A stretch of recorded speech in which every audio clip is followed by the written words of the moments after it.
తెలంగాణ రాజకీయాల్లో ప్రశ్న రావణ్ అరెస్టు వ్యవహారం తీవ్ర చర్చనీయాంశంగా మారింది. ఈ అంశంపై వివిధ రాజకీయ పార్టీలు, ప్రజా సంఘాలతో పాటు సినీ ప్రముఖులు కూడా స్పందిస్తున్నారు.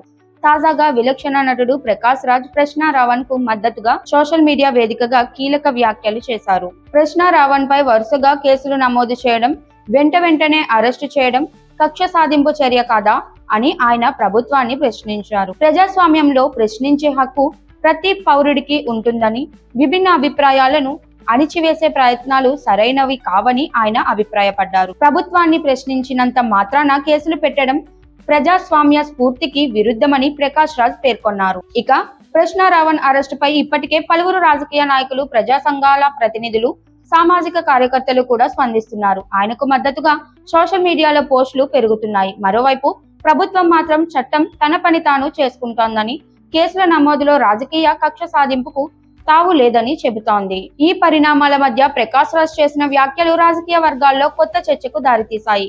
ప్రశ్న రావణ్ వ్యవహారం రానున్న రోజుల్లో మరింత రాజకీయ ప్రాధాన్యత సంతరించుకునే అవకాశం ఉందని విశ్లేషకులు అభిప్రాయపడుతున్నారు. రావణ్ని మధ్యరాత్రి హైదరాబాద్ లో అరెస్ట్ చేసి పెద్ద బిల్డప్ ఇచ్చి ఆంధ్రప్రదేశ్ తీసుకెళ్లారు. కోర్టు ఈ కేసులో అరెస్ట్ చేయలేమండి అని బెయిల్ ఇచ్చింది. ఇమ్మీడియట్ గా ఇంకో కేసు వేసి మళ్ళీ అరెస్ట్ చేశారు. అప్పుడు కూడా కోర్టు లేదండి, దిస్ ఇస్ నాట్ రైట్ అని మళ్ళీ బెయిల్ ఇచ్చింది. మళ్ళీ ఇంకో కేసులో అరెస్ట్ చేస్తారా? ఇలా ఒక 30 కేసులు రెడీగా ఉన్నాయంట కదా బెయిల్ ఇస్తే. అంటే కోర్టు మళ్ళీ మీరు తప్పు చేస్తున్నారు, ఇలా అరెస్ట్ చేయలేదంటే మీరు ఇంకో 30 కేసులు పెట్టి అధికారాన్ని మిస్యూజ్ చేస్తూ ఎక్కడ దాకా వెళ్తారు? ఏంటిది సిగ్గులేని కక్ష సాధింపు? ఏం చేయాలనుకుంటున్నారు? జనాలు చూస్తున్నారు.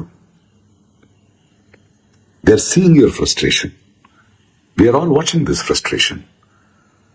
You can't misuse power like this. Hope you release him soon. Thank you.